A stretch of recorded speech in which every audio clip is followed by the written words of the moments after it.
વસુદેવ સુતમ દેવમ કંસચાણૂરમર્દનમ દેવકી પરમાનંદમ કૃષ્ણં વંદે જગદ્ગુરુ ગુરુર્બ્રહ્મા ગુરુર્વિષ્ણુ ગુરુર્દેવો મહેશ્વર ગુરુ સાક્ષાત પરબ્રહ્મ તસ્मै શ્રી ગુરુવે નમઃ.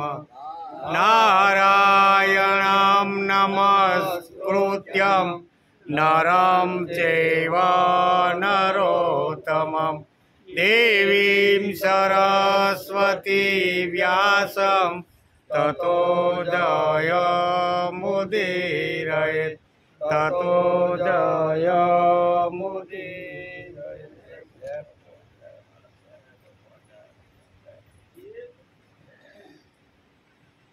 ત્વમેવ માતા ચ પિતા ત્વમેવ બંધુઃ સખા ત્વમેવ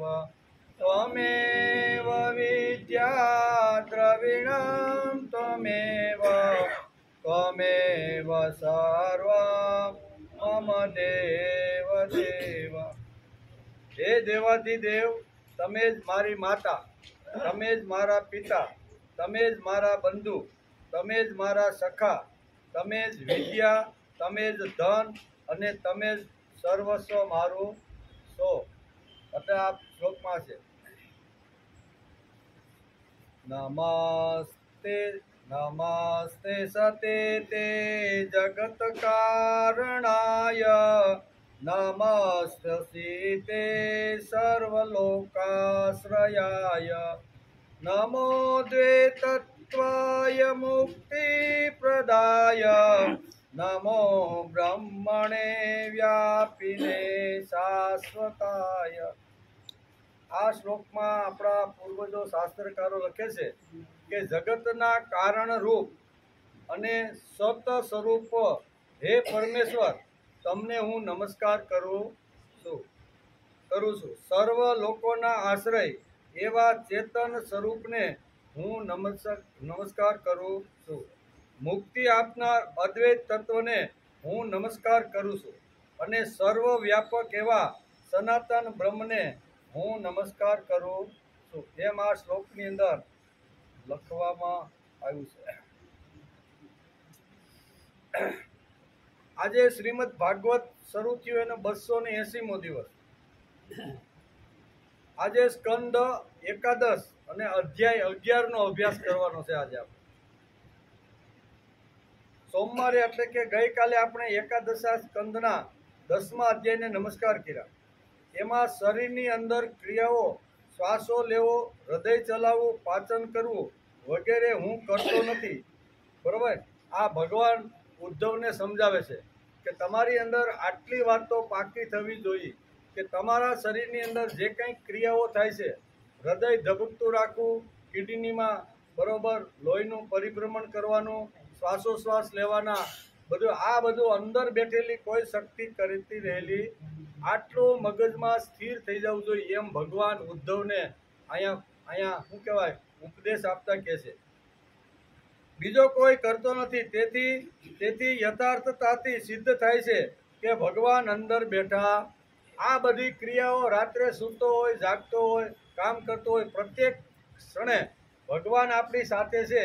એ આપણે પ્રસિદ્ધિ થઈ જાય છે એમ કે એ આપણે પૂર્ણ રીતે આવી રીતનું ખ્યાલ આવી જાય. આપણી બુદ્ધિમાં આ સિદ્ધાંત સ્થિર થયો છે, તેને કોઈ હલાવી શકે તેમ નથી. ભગવાનની હૂંફ મને કેવી રીતે મળે? આ પ્રશ્ન ઉપાડીને ભગવાને ઉદ્ધવને યોગ સમજાવ્યું છે. યોગ આપણે ગઈકાલે જોતા હતા કે યોગ એટલો બધો કઠણ છે તો એનો આખું વિસ્તરણ કર્યું છે. એમાં યમ અને નિયમ, યમની 5 વાતો અને નિયમની 5 વાતો, આ 10 વાતો માણસ ધીમે ધીમે હળવે એના તરફ જો એક એક પગથી ચડતો જાય તો એ ધ્યાન સુધી પહોંચી જાય છે. બરાબર. સમાધિ સુધી પહોંચવાનું હોય તો આ બધી પ્રક્રિયા અગાઉ કરવી પડે છે આપણે જોતા રહો. યોગના પાયામાં ભગવાને પ્રથમ ઉદ્ધવને યમ અને નિયમ સમજાવ્યા છે. તેનો અર્થ જ એ છે કે જીવનની વૃત્તિ બદલવાની છે. જીવનની વૃત્તિ બદલાય એટલે આ ગુણો ધીમે ધીમે આપણી અંદર આવવા લાગે. યમ અને નિયમના જે સિદ્ધાંતો છે એ ભાગવતકારે ગઈકાલે અહીંયા લખ્યા છે અને ભગવાન શ્રી કૃષ્ણે ઉદ્ધવને સમજાવ્યા છે. એમાં અહિંસા, સત્ય, અસ્તેય, બ્રહ્મચર્ય, અપરિગ્રહ જેવા યમો પૂર્ણ રીતે પાલન કરવાનું અહીંયા ભગવાને ઉદ્ધવને સમજાવ્યું છે કે આ 5 જે છે ને એ 5 યમ છે અને યમનું માણસે પાલન કરવું જોઈએ. બીજા 5 જે નિયમો જે સમજાવ્યા છે એમાં શૌચ, સંતોષ, તપ, સ્વાધ્યાય અને ઈશ્વર ઉપાસના આ નિયમો છે. તેનું યથાર્થ રીતે તમારે પાલન કરવું. 10 વાતો યમ અને નિયમની વાતો ભગવાને ઉદ્ધવને સમજાવી છે કે આ જો ધીમે ધીમે આ 10 પગથી માણસ ઉપર ધીમે ધીમે હાલે તો પછી એને સમાધિ સુધી આ વાતો લઈ જશે. એનો આપણે ગઈકાલે વિચાર કર્યો. ઉદ્ધવે પુરુષોનો વર્તાવ કેવો હોય છે? જે બદ્ધ એટલે બંધ થઈ ગયેલો, બરોબર, અને અહીં કે બદ્ધ અને મુક્ત થયેલો આનો વર્તાવ કેવો હોય છે? તે કઈ રીતે વિહાર કરે છે? તે કયા લક્ષણોથી જાણી શકાય? આવો પ્રશ્ન ઉદ્ધવે પૂછ્યો છે કે મારે બદ્ધ અને મુક્ત સમાજની અંદર બે વર્ગના લોકો હોય છે. એક તો મુક્તની ઈચ્છા રાખવા એટલે મુક્ત થવાની આવી રીતે જવાવાળા, અને એક બદ્ધ બંધનમાં બંધાઈ ગયેલા. આ બંનેનું હાલવાનું, ચાલવાનું, બોલવાનું, ખાવાનું, વિહાર કરવાનું કેવું હોય છે? આવું ભગવાનને અત્યારે ઉદ્ધવ પ્રશ્ન કરે છે. તે ભોજન કઈ રીતે કરે છે અને શૌચાદિત ક્રિયાઓ કઈ રીતે કરે છે? તે સૂવે, બેસે અને ચાલે કઈ રીતે છે? આ તમે મને સમજાવો. આમ ઉદ્ધવે ભગવાનને પ્રશ્ન કરેલો છે. હે અચ્યુત, પ્રશ્નનો મર્મ જાણનારાઓમાં આપ શ્રેષ્ઠ છો. તેથી આપ મારા પ્રશ્નનો ઉત્તર આપવાની કૃપા કરો. મારા પ્રશ્નનો ઉકેલ તમે આપો. મારા મનમાં એક આ પ્રશ્ન છે, બદ્ધ ને આવી રીતો જે મુક્ત થયેલો જે જીવ છે એનું હાલવાનું, ચાલવાનું, વિહાર કરવાનું, બોલવાનું કેવું છે? મારા મનની અંદર આ એક પ્રશ્ન ઊભો થયો છે, તો એ તમે મને સમજાવો. હે અચ્યુત, પ્રશ્નનો મર્મ જાણનાર, હે કેશવ, એક જ આત્મા નિત્ય બદ્ધ પણ છે અને નિત્ય મુક્ત પણ છે. દરેકના માણસની અંદર જે આત્મા રહેલો છે એ કોઈનામાં મુક્તપણે વિહરે છે અને કોઈમાં બદ્ધ થઈને વિહરે છે. આ સંબંધમાં મને ભ્રમ એટલે કે મૂંઝવણ ઊભી થઈ છે. મારે શું સમજવાનું? આ પ્રશ્ન પૂછ્યો તો અને ભગવાને કીધું કાંઈ વાંધો નહીં, આ પ્રશ્નનો જવાબ હું તને હવે પછીના અધ્યાયમાં આપીશ. એટલે આપણે આજે 11મો અધ્યાય એની અંદર કહેવાય ઉદ્ધવનો જે કાંઈ પ્રશ્ન છે ને એનો જવાબ 11મા અધ્યાયમાં ભગવાન અહીંયા ઉદ્ધવને આપે છે. પ્રશ્ન બરોબર આપણા મગજમાં હોવો જોઈએ કે ઉદ્ધવે ભગવાનને કયો પ્રશ્ન પૂછ્યો છે. આ પ્રશ્ન કયો? બદ્ધ અને મુક્ત એટલે કે બંધાયેલો અને મુક્ત થયેલા આ બે જીવની અલગ અલગ કેવી રીતની વૃત્તિ, પ્રવૃત્તિ, ખાવું, પીવું, બોલવું, ચાલવું કેવું હોય છે એ તમે મને સમજાવો. પ્રશ્ન આ છે મુક્ત અને બદ્ધનો. તો એનો ભગવાન સરસ રીતે એકાદશા સ્કંદના અહીંયા 11મા અધ્યાયમાં આ આપે છે. બદ્ધ, મુક્ત અને ભક્તજનોના લક્ષણ આ 3 વિષયો આજે આ એકાદશા સ્કંદમાં આપણે સમજવાના. શ્રી ભગવાન ઉવાચ, યુધિષ્ઠિર શું કહેવાય, ઉદ્ધવે પ્રશ્ન પૂછ્યો એટલે ભગવાન સીધી બોલવાની શરૂઆત કરી છે. આ અધ્યાયમાં ભગવાનના બોલવાથી શરૂઆત થાય છે, બરાબર. એકાદશા સ્કંદના 11મા અધ્યાયમાં ભગવાન પોતે જ પોતાના મુખારવિંદમાંથી બોલે છે. બદ્ધો મુક્ત ઇતિ વ્યાખ્યા ગુણતો મે નવસ્તુત ગુણસ્ય માયમૂલતાન મે મોક્ષ ન બંધનમ શોકમોહો સુખમ દુઃખમ દેહાપતિ ચ માયયા સ્વપ્નો યથાત્મન ખ્યાતિ સંસ્કૃતિ ન તુ વાસ્તવી. આમ ભગવાન ઉદ્ધવને જવાબ આપતા કહે છે કે હે ઉદ્ધવ, હે પ્રિય ઉદ્ધવ, બદ્ધ અને મુક્તનો મુક્તની વ્યાખ્યા પણ ગુણો ઉપરથી જ કરાય છે. બદ્ધ અને જે બંધાઈ ગયેલો છે તે અને મુક્ત જીવ છે તે, એની વ્યાખ્યા જો કરવાની હોય તો ગુણો ઉપરથી જ એની વ્યાખ્યા થાય છે. કયા જીવમાં કયો પ્રકારનો ગુણ છે એના ઉપરથી બદ્ધ અને મુક્ત નક્કી થાય છે. ભગવાન એને ઉદ્ધવને સમજાવે છે, એટલે કે એના ઉપરથી નક્કી થાય છે. ખરેખર તો મારા સ્વરૂપમાં અર્થાત આત્મામાં આ બંને નથી. ગુણ તો માયાનું કાર્ય છે, એટલે કે કાર્ય છે, અને પોતાનું જે સ્વરૂપ છે તેમાં તે મોક્ષ કે ન બંધન, શોક, મોહ, સુખ, દુઃખ અને દેહની પ્રાપ્તિ આ સગળું માયાને કારણે છે. આત્માને માટે સંસારની વાત કહેવી યથાર્થ નથી, સ્વપ્ન જેવી વાત છે. અર્થાત જેમ સ્વપ્ન મિથ્યા છે તેમ આત્માને માટે સંસાર ચક્રની વાત પણ મિથ્યા. આત્માને આ વસ્તુ કોઈ લાગુ પડતી નથી. એ જે 5-6 ફૂટનો જે દેહ છે ને એને બધું લાગુ, કામ છે, વાસના છે, ગમવું નહીં ગમવું, જાવું નહીં જાવું, આ બધી જે વાતો છે એ કોને લાગુ પડે? તો કે શરીરધારી જે આપણો દેહ છે એને બધી લાગુ પડતી રહેલી છે. આત્માને કોઈ આ વસ્તુ લાગુ પડતી નથી, કારણ કે આત્મા એ તો નિર્વિકાર છે. આમ ભગવાન ઉદ્ધવને સમજાવશે, અહમ નિર્વિકલ્પો નિરાકાર રૂપો વિભુર્વ્યાપ્ય સર્વત્ર સર્વેન્દ્રિયાણામ સદા મે સમાત્વામ ન મુક્તિ ન બંધ. એને મન આત્માને મુક્તિ નથી અને બંધન નથી.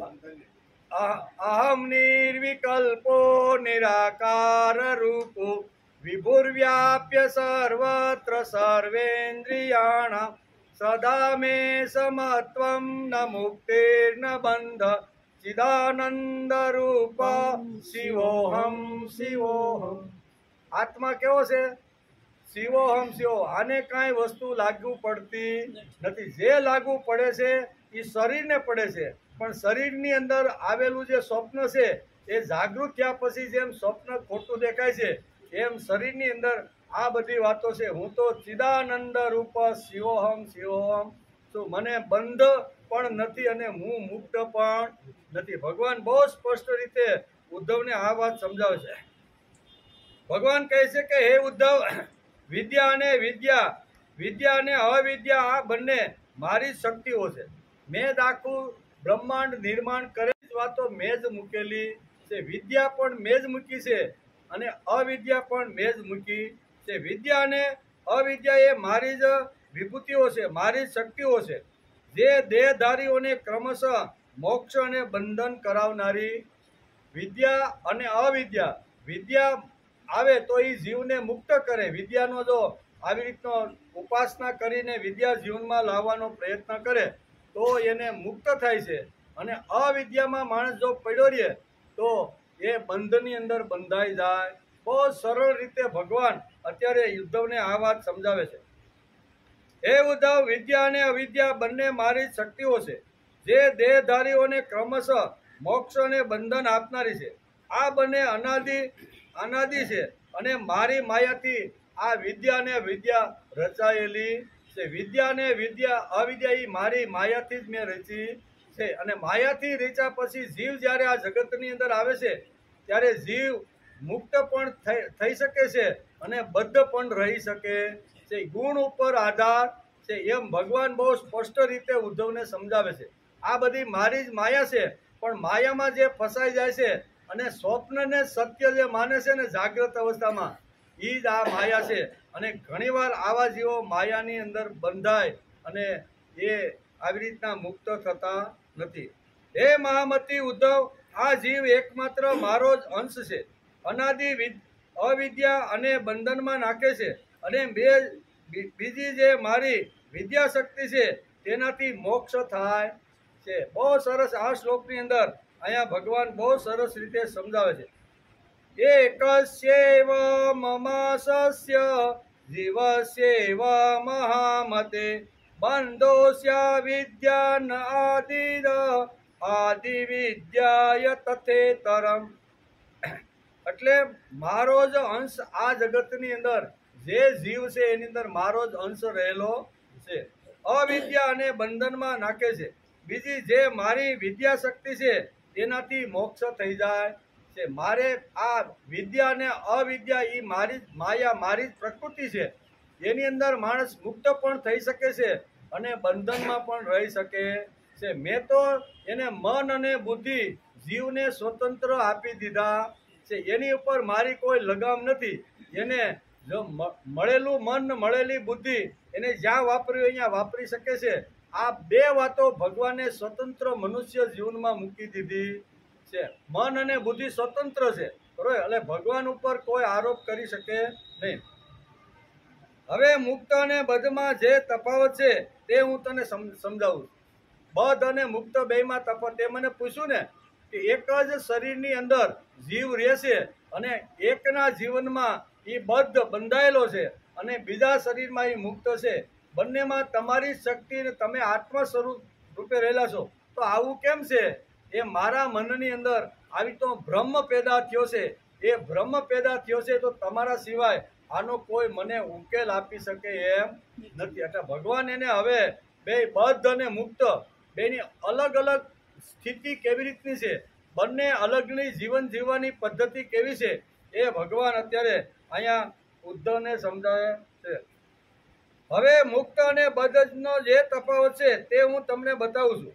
હે પ્રિય ઉદ્ધવ, જીવ મારું સ્વરૂપ હોવાથી વાસ્તવમાં આત્મા અને જીવ બંને એક જ છે. મારું સ્વરૂપ મમે વાંસો જીવ લોકે જીવ ભૂતો સનાતન.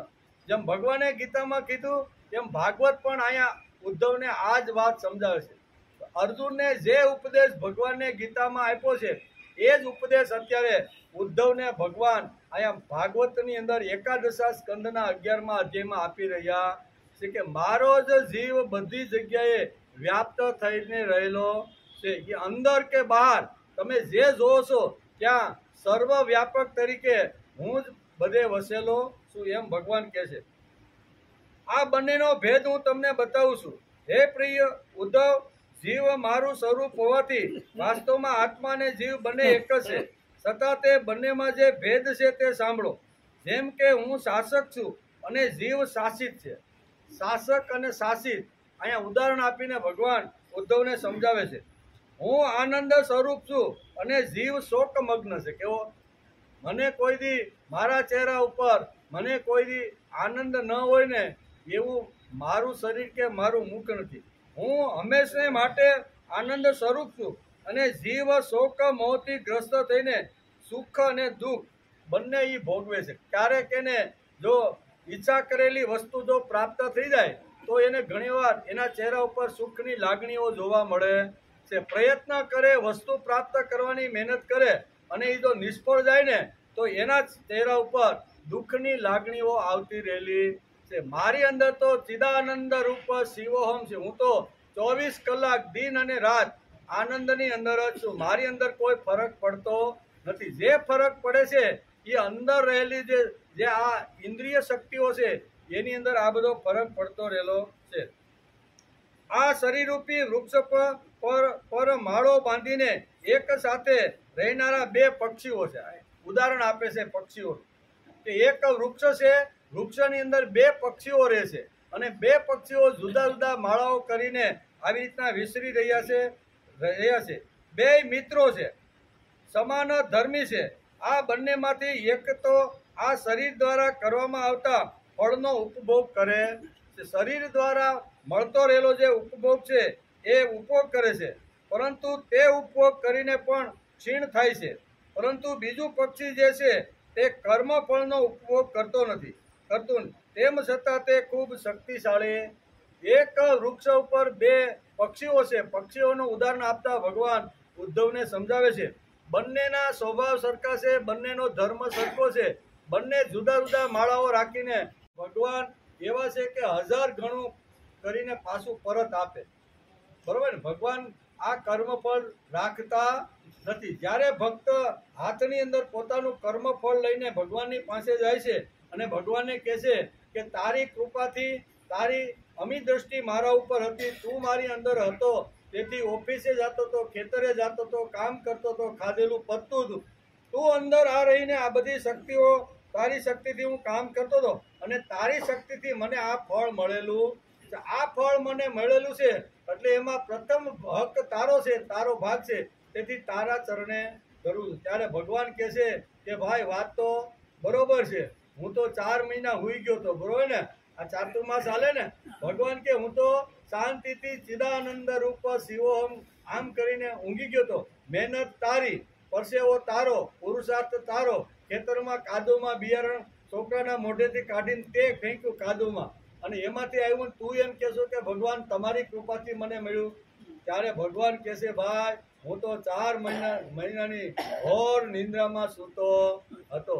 અને આ પ્રસંગ આપણે અહીંયા આ સમજાવે છે કે એક વૃક્ષ ઉપર 2 પક્ષી છે, બંનેના ધર્મો સરખા છે, બંનેનો વિચાર સરખો છે, બંનેને ફળ મળતા રહેલા છે.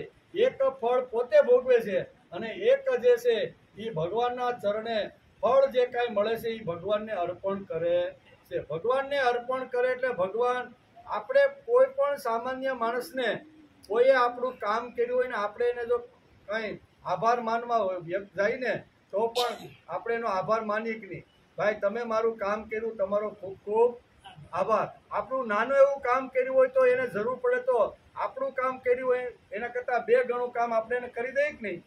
આ એક વ્યવહાર છે, સમાજની અંદર થતો રહેલો એક વ્યવહાર છે. જો સામાન્ય માણસનો વ્યવહાર આવો હોય કે જે મારા માટે ઘસાણો, જેણે મારું કામ કર્યું, જેણે મારા આવી મુશ્કેલીની અંદર મારી સાથે ઊભો રહે અને મને આવી રીતનો જીવાડવાનો જેણે પ્રયત્ન કર્યો છે એનો મારે ખૂબ ખૂબ આભાર માનવો જોઈએ. એટલે આભાર માનવા આવી રીતના ઘણીવાર તો જીવ જે આવી રીતનું કરે છે વ્યવહારમાં, કેમ ભગવાન ન કરે?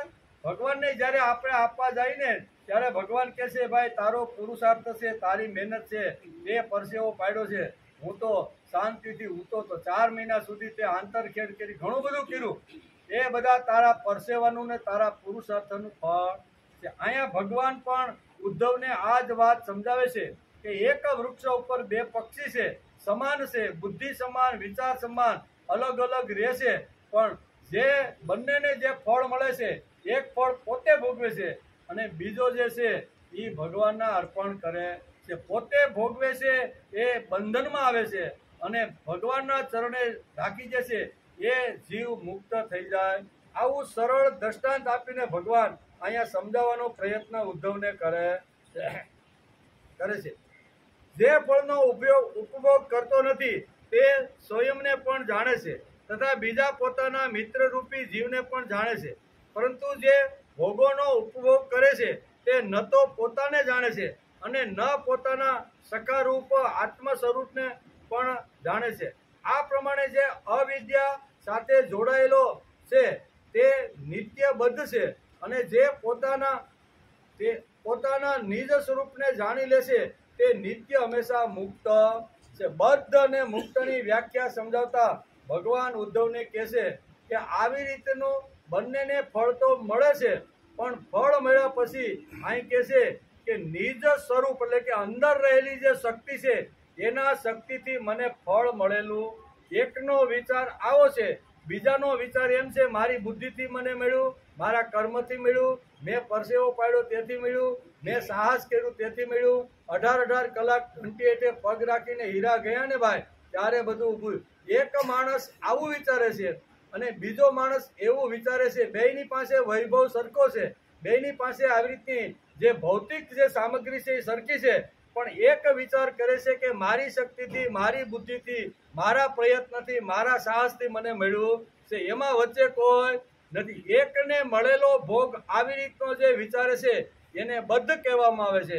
અને આ બીજું જે પક્ષી છે અથવા બીજાને જે કાંઈ ફળ મળે છે એ વિચાર કરે છે મને પણ ઘણું બધું ફળ મળેલું છે, મને પણ ભોગો મળેલા છે, મને પણ બંગલા, ગાડી, લાડી, પાડી આ બધું મળેલું છે, પણ ભગવાન તું અંદર અહીં કહે છે ને કે નિજ સ્વરૂપને જાણ. નિજ એટલે અંદરનું સ્વરૂપ છે એ મારી સાથે હતું અને એના લીધે મને આ બધો વૈભવ મળેલો છે, તેથી તારા લીધે મને મળેલું છે તે તારા ચરણે હું ધરું છું. ભગવાન અનેક ગણું કરીને પાછું એને આપી પણ જે છે. એટલે અહીંયા બદ્ધ અને જે બદ્ધ એટલે બંધાઈ ગયેલો અને મુક્ત એટલે કોણ, એ પક્ષીનું ઉદાહરણ આપીને એક વૃક્ષનું ઉદાહરણ આપી અને ભગવાન અત્યારે ઉદ્ધવને સમજાવવા માગે છે. એટલે કે અહીં કહે છે કે ન તો પોતાને જાણે છે અને ન પોતાના સખારૂપી આત્મ સ્વરૂપને પણ જાણે છે. અંદર રહેલી શક્તિને એ જાણતો નથી. મારો પરસેવો, મારી મહેનત, મારું સાહસ આવું કરી અને મેં કરે છે ને, એ બધું થઈ જાય છે. અને સામેની વ્યક્તિને પણ એટલું જ મળતું રહેલું છે. પણ એ ભગવાનની કૃપાથી તું અંદર બેઠો છે, તેથી હું જાઉં છું, ફેક્ટરી ઉપર જાઉં છું, કામ ઉપર જાઉં છું, નોકરી ઉપર જાઉં છું. તારી શક્તિથી મારા પગ ચાલે છે, તારી શક્તિથી મારી આંખથી હું જોઈ શકું છું, તારી શક્તિથી કાનથી સાંભળી શકું છું. તારી શક્તિ અંદર રહીને બધી કામ કરે છે, તેથી મેં આ બધું ઊભું કર્યું છે. તું જો અંદર બેઠો બેઠો મારી સાથેનો સંબંધ જો તોડી નાખે તો 6 ફૂટના શરીરને 2-5 કલાકમાં લોકો બાળી અને આવી રીતની રાખ કરી નાખે છે. તું અંદર બેઠો છે તેથી જ મારી કિંમત છે, તું બેઠો છે તેથી મને આ વૈભવ મળ્યો છે. આ જેની સમજણ છે, આવા ગુણો જેની પાસે ભરેલા છે, તે માણસ મુક્ત છે. અને પોતે એમ કહે છે કે મારી શક્તિ છે, વચ્ચે ભગવાનને લાવવાની કાંઈ જરૂર નથી. આ માણસ, આ જીવ બંધાયેલો છે. બહુ સરળ રીતે અહીંયા ભાગવતકાર વેદવ્યાસ લખે છે. અને ભગવાન અહીંયા ઉદ્ધવે જે પ્રશ્ન પૂછ્યો કે હે ભગવાન, એક જ શરીરની અંદર એક જ સાથે જીવ રહે છે, એ જીવ ક્યારેક બંધાઈ જાય છે અને ક્યારેક મુક્ત થાય છે. તો મુક્ત અને બંધ બંને જીવોનું અલગ અલગ સ્વરૂપ હું જાણવા માંગુ છું. ભગવાને આ રીતે ને એક વૃક્ષનું દ્રષ્ટાંત આપીને ઉદ્ધવને આ બધી વાતો, બદ્ધ અને મુક્ત બે, આ પ્રશ્ન ઉદ્ધવનો હતો. જે પોતાના આત્મ સ્વરૂપને જાણી લે છે તે શરીરમાં રહેવા છતાં શરીરના ગુણધર્મોથી અતીત છે. કેમ કે તેને જાણી લીધું છે કે જેમ સ્વપ્નનો સંસાર મિથ્યા છે. સ્વપ્ન આવે ને, બહુ આવે, મને તો જથ્થાબંધ આવે છે, બહુ. તમને આવતા હોય ખબર નહીં, પણ સ્વપ્ન બહુ આવે. ઉતા ભેગા લગભગ તો શરૂ જ થઈ જાય. અને પછી જયારે ઉઠી થાય કે આ તો બધું ખોટું છે બધું, બરોબર ને? તો અહીં કે છે કે સ્વપ્ન સંસાર મિથ્યા છે, તે પ્રમાણે આ સગળી પ્રપંચ માયામય છે અને એ મિથ્યા છે. પરંતુ જે અજ્ઞાની છે તે જોકે આત્માને શરીર સાથે કોઈ સંબંધ નથી, તો પણ તે સ્વપ્નના સંસારને જોઈને જેમ સુખી દુઃખી થાય છે, તે જ પ્રમાણે તે જગતને પણ સત્ય માનીને સુખી દુઃખી થયા કરે છે. સ્વપ્નમાંથી ઉઠ્યા પછી આપને ખબર પડે એટલે આ તો હું કાંઈ પહાડ ઉપરથી કઈ ગબડો નથી. નહીંતર સપનામાં તો આપણે પહાડ ઉપર આમ ફરતા હોય ને, હાથમાંથી આવી રીતનું પગથિયું છટકે અને મોટી મોટી ખાઈ હોય એની અંદર આપણે પડતા હોય એવું થાય. અને પડતા પડતા આપણો હાથ જરીક આમ કોઈ ઝાડને અડે એવો આપને થાય, ત્યાં તો આપણી પલંગની ઈંટ જ પકડી હોય છે. જાગે છે ત્યારે ભાઈ હું તો ગબડ્યો નથી, હું તો આ હું તો ભાઈ પથારીમાં. હકીકતે સ્વપ્ન તો આવી રીતનું ખોટું જ હોય છે, બરોબર ને? કે સ્વપ્ન ખોટું હોય છે, એમ શરીર રૂપી આપણી જે અંદર રહેલી જે શક્તિઓ છે એ બધી શક્તિ નહિવત હોય છે. ઇન્દ્રિયો પણ 3 ગુણોનો જ વિકાર છે. તેમજ આ વિષય ભોગ પણ 3 ગુણોના વિકાર છે. આ પ્રમાણે ગુણો અને ગુણોનો પરસ્પર વ્યવહાર ચાલે છે. જ્ઞાનીજનો પોતાના આત્મ સ્વરૂપમાં સ્થિત હોવાથી તેમનાથી તદ્દન નિર્લપ રહે છે તથા હું કાંઈ કરતો નથી એવું જ્ઞાની લોકો માને છે. મારી શક્તિથી હું કરતો નથી, મારી બુદ્ધિથી હું કરતો નથી. મને કોઈએ શક્તિ આપી છે, મને કોઈએ બુદ્ધિ આપી છે, મને કોઈએ અક્કલ અને હોશિયારી આપી છે ને, તેથી મને આટલો મોટો વૈભવ મળ્યો છે. બરોબર, બધાને ભગવાન આવું આપતા નથી. મને આપ્યું છે ને એ ભગવાન તારી કૃપા છે. આમ જીવ જ્યારે કહેશે ત્યારે એ મુક્ત થયેલો જીવ છે, એમ ભાગવતકાર વેદવ્યાસ લખે છે. એટલે કે ગુણો દ્વારા ગુણોનો પરસ્પર વ્યવહાર ચાલતો રહે છે. જ્ઞાનીજનો પોતાના આત્મ સ્વરૂપમાં સ્થિત હોવાથી એટલે કે તેમનાથી તદ્દન નિર્લેપ જ રહે છે તથા હું કંઈ કરતો નથી એવું જ માને. અંદર કરનાર કોઈ બીજી શક્તિ છે, એને લીધે હું તાગડ ધીંગા કરતો રહેલો. આ જ્ઞાનીની ભૂમિકા છે. અજ્ઞાનીની ભૂમિકા એ છે કે ભગવાને મને ઇન્દ્રિયો આપી છે, તો ઇન્દ્રિયોથી મારે હું ગમે તે કરી શકું છું. આ બંનેની સમજણ છે. આ રીતે શરીર પ્રારબ્ધને આધીન છે. ઇન્દ્રિયો દ્વારા કર્મ કરવામાં આવે છે, તેનું પ્રેરક મન છે. આ પ્રમાણે મન અને ઇન્દ્રિયો બંને ગુણોના કાર્ય છે. વાસ્તવમાં તો ગુણો જ ગુણોમાં વર્તી રહ્યા છે, પરંતુ અજ્ઞાની હું કરતા છું એવું માનીને બંધાઈ જાય છે. હું જ કરતા છું, મારા વગર પાંદડું હલે નહીં. ઘણીવાર આપણે એમ કહેતા હોય કે બાપા હાલો નહીં, કે નાના મારે ઘણું બધું કામ હોય, છોકરાને થોડું આડોઅવળું કરી દઉં તો એને રાહત રહે ને, ફેક્ટરીએથી કે ધંધા ઉપરથી એને સમય કાઢવો પડે. ઘણીવાર આપણને આવું થાય કે આડું કામ છોકરાઓનું આપણે એને ન કરાવવાનું હોય તો આપણે દોઢા થઈને સામેથી આપણું કહેતા હોય છે લાય હું કરી દઉં. ઘણીવાર માણસને આવું થાય કે હું સૌ એટલે આ બધો વ્યવહાર હાલે છે, હું સૌ એટલે લાઇટના બિલ ભરવા જવાના હોય કે ફોનના ભરવા જવાના હોય, મારા લીધે બધું થતું રહેલું છે. હું સૌ એટલે છોકરા નાના મોટા થાય છે. પણ એકવાર આપણે સમાજમાં જ્યારે દ્રષ્ટિ કરીએ ત્યારે ઘણા નાના ટેણિયાઓના જે મા બાપ છે એ નાનપણથી જ મૃત્યુ પામ્યા હોય છે. છતાંય અત્યારે યુવાન થયા પછી આપણા કરતાં 1000 ગણું કમાય છે કે નથી કમાતા? તો એના મા બાપ તો એ નાનો જ્યારે ટેણિયો 6 મહિનાનો હતો ત્યારથી જ મા બાપ વહી ગયા. તો 6 મહિનાના થતા 25 વર્ષનો જે કર્યો એ કોણે કર્યો ભાઈ? એ ભગવાન કરતા જ રહેલા. આપણને એમ થાય કે હું સૌ એટલા નાના મોટા ઘરમાં થાય છે. એકવાર તમે 6 મહિના સુધી બહાર તો જાઓ, ખબર પડે કે આપણે બહાર ગયા પછી કેટલો સંસાર ઘરમાં હારો હાલે. બધા એમ કે હાશ બહુ મજા આવી ગઈ બાપા, 6 મહિનાથી નથી ને, હાલે હારામાં હારો હાલે, નો હાલે એવું નથી. પણ આપણે ઘણીવાર પકડીને બેઠા હોય છે કે મારા વગર કાંઈ થાય નહીં. ભાગવતકાર વેદવ્યાસ લખે છે અને ભગવાન ઉદ્ધવને આ વાત સમજાવે છે કે તારા વગર પણ બધું ચાલવાનું છે. તું છો તો પણ ચાલે છે, અને તું જતો રહીશ તો પણ આ જગત ચાલવાનું છે. તું નહોતો ત્યારે આ જગત હાલતું હતું કે નહોતું? તારો જન્મ નહોતો થયો ત્યારે પણ જગત હાલતું હતું.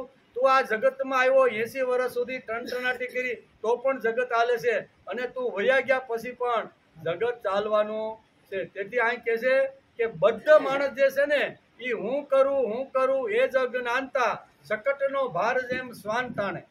બરોબર ને? અખા ભગતે કીધું છે કે હું કરું મારા વગર કાંઈ થાય, બંધાઈ જાય. બંધાવાનું નથી. આપણે તો 80 વર્ષે તો મુક્ત થઈને ફરવાનું. બંધાવાના દિવસો તો 60 વર્ષ પહેલા પૂરા થઈ ગયા. હવે જે સમય આપણો છે ને એ મુક્ત થવાનો સમય અત્યારે આવી ગયો છે. પરંતુ જે વિરક્ત જ્ઞાની છે તે સૂવું, બેસવું, હરવું, ફરવું, નહાવું, જોવું, સ્પર્શ કરવો, સૂંઘવું, ખાવું અને સાંભળવું વગેરે ક્રિયાઓને કરતો હોવા છતાં પણ પોતાને અકર્તા માને. બધું થાય છે. અહીં બે બદ્ધ અને મુક્તની વાત. પ્રશ્ન હું પૂછ્યો હતો કે બદ્ધ અને મુક્તના કર્મ કેવા હોય છે? એનું સુવાનું, ઉઠવાનું, બેસવાનું, ખાવાનું, સાંભળવાનું, આ હું તમારી પાસેથી વિગતવાર સાંભળવા માંગુ છું. આવો પ્રશ્ન ઉદ્ધવે ભગવાન કૃષ્ણને પૂછેલો હતો, અને એના જવાબમાં ભગવાન કહે છે કે જે વિરક્ત પુરુષ થઈ ગયેલો છે, જે મુક્ત થઈ ગયેલો જે જીવ છે ને, એ જીવનું કેવી રીતનું છે એ તું મારી પાસેથી સાંભળ. એમ ભગવાન ઉદ્ધવને કહે છે કે હે ઉદ્ધવ, પરંતુ જે વિરક્ત જ્ઞાની છે તે સૂવું, બેસવું, હરવું, ફરવું, ખાવું, જોવું, સ્પર્શ કરવો, સૂંઘવું, ખાવું અને સવા છતાં પણ આવી તો અંદર કોઈ શક્તિ છે તેથી જ મારું ઊંઘવું, ચાલવું, ખાવું, પીવું બધું આ અંદર કોઈ રહેલી જે શક્તિ છે ને એ શક્તિ અહીંયા કે વિરક્ત લોકો જે છે આવી રીતની એની સમજણ બાકી છે. ઘણા લોકો કે ના એ તો ભાઈ ખાઈ એટલે એમાંથી લોહી તો બને, બરોબર ને? તો આપણે ઘણી વાત કરી, અમે ઘણા વર્ષો પહેલા જ્યારે ગામડાઓમાં જતા ને એમાં થેલા નાખીને હેલાવો જોઈએ. એટલે આપણે એમ કહીએ કે ભાઈ જે લાલ લોહી બનાવે છે ને એ લાલ લોહી જેને આપણા શરીરમાં નિર્માણ કર્યું છે ને એનો સંદેશો લઈને અમે આવ્યા છીએ. તો એ હોય લાલ લોહી બનાવવાનો કોણ છે હોય? તો આપણે કહીએ અંદર ભગવાન બેઠો છે, બરોબર? વૈશ્વાનના રૂપ ધારણ કરીને અંદર ભગવાન બેઠો 4 પ્રકારનું જે અન્ન છે ને એ અન્ન પચાવવાનું કામ ભગવાન કરે છે. એ કે આ ગપ્પા મારવાનું બંધ કરો અને સુરત ભેગા થઈ જાવ છો. એટલે અમે કીધું ભાઈ ગપ્પા કેમ? આ વાત તો સાચી છે. એ કે સાચી કાંઈ નહીં, એ તો આપણે દાળ ભાત શાક રોટલી સંભારો મરચું આટલું બધું ખાઈ છે ને એ તો એમાંથી લોહી બને. મને બરોબર ને? એમાંથી લોહી બને છે. તમે ઓળી અંદર આ નવું ઓળે આ તૂટ ક્યાંથી લાવ્યો કે અંદર વૈશ્વાનના રૂપમાં અંદર ભગવાન બેઠો છે ને આવી રીતે કરે. ત્યારે એની પાસે અડધો પોણો કલાક બેસી પડ્યું, ગીતાની વાત એને સમજાવી પડી કે ગીતામાં પણ ભગવાને લખ્યું છે કે અહં વૈશ્વાનરો ભૂત્વા પ્રાણીનામ દેહ માશ્રિત પ્રાણાપાન સમાયુક્ત પચામ્યનમ ચતુર્વિધ. એ ભાઈને કીધું તમે એક પ્રયોગ કરજો, અમે 3 દિવસ રોકાવાના છીએ ને, આજે અમારો પહેલો દિવસ છે, બરોબર. પહેલા દિવસે આપણે બધા અમે તમારા ઘરમાં ઉતર્યા છીએ, ખાવાનું તો અમે અમારું લાવ્યા છે, પાથરવાનું લાવ્યા છે, પાણી બધું તમારે તો ખાલી જગ્યા જ આપવાની છે. આપણે બપોરે જ્યારે જમીને ત્યારે આપણે બધા એક પ્રયોગ કરવાનો છે કે આપણે જેટલું પેટમાં કિલો 1.5 કિલો જેટલું અંદર નાખીને એટલું જ એક વાસણમાં નાખી દેવાનું. એમાં દાળ ભાત શાક રોટલી સંભારો બધું એ માટલામાં 1 કિલો નાખી દેવાનું, પાણી થોડુંક નાખવાનું, અને 3 દિવસ સુધી અમે રોકાવાના છીએ. ત્રીજે દિવસે અમે જ્યારે જઈએ ને ત્યારે ગમે એટલું હલવું ને તમારે વલવું હોય, ગમે એટલું તમારે ઘૂમડવું હોય ને તો ઘૂમડજો. એટલે તમે એમ કહો છો કે ખોરાકમાંથી લોહી બને છે, તો અમે તો જોતા તો જઈએ કે આ ભાઈ એમ કહે છે કે ખાઈ એટલે ખોરાકમાંથી લોહી બને, એમાં કાંઈ વળ્યા લાલ લોહી બનાવડો ક્યાંથી આવ્યો એમ કે આવું ઘણીવાર સમાજમાં થતું હોય છે. અને હકીકતે એ ભાઈએ બુદ્ધિમાન હતા અને પ્રયોગ પણ કર્યો.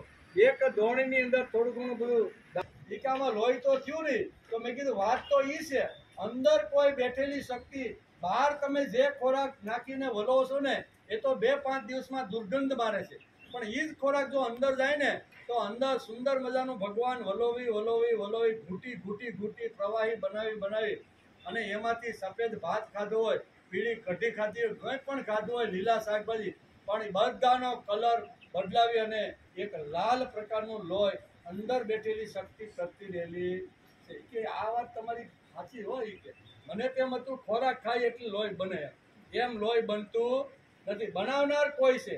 કહેવાનો અર્થ કે આ અહીં કહે છે કે જે વિરક્ત જે માણસ હોય ને એ વિરક્ત માણસની સમજણ આવી હોય છે કે હું જે કાંઈ ખાવ સૂંઘું ઉઠું બેસું જાઉં બોલું સાંભળું જે કાંઈ છે ને એ ભગવાન જ મારા અંતરમાં આવીને આ બધી વાતો કરતો રહેલો છે. આને કહેવાય મુક્ત.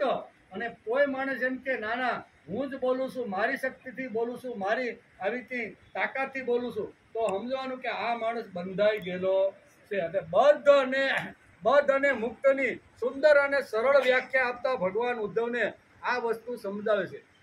બે ઉઠે છે, બે સૂવે છે, બે ખાય છે, બધું જ કરે છે, પણ બંનેની સમજણમાં આટલો ફરક છે. એકની સમજણ એવી છે કે હું જે કાંઈ ક્રિયાઓ કરું છું, સૂંઘવાની ક્રિયા કરું, ખાવાની ક્રિયા કરું, બોલવાની ક્રિયા કરું, સાંભળવાની ક્રિયા કરું, બરોબર, જે કાંઈ 5 જ્ઞાનેન્દ્રિય ને 5 કર્મેન્દ્રિયથી જે હું કાંઈ ક્રિયા કરું છું ને એની અંદર ભગવાન જ આવીને બેઠા છે. બધી ક્રિયા ભગવાન એના દ્વારા મારા શરીરમાં કરાવતો રહેલો છે. આ વિરક્ત ને એટલે કે મુક્ત થયેલાની ભૂમિકા આ છે.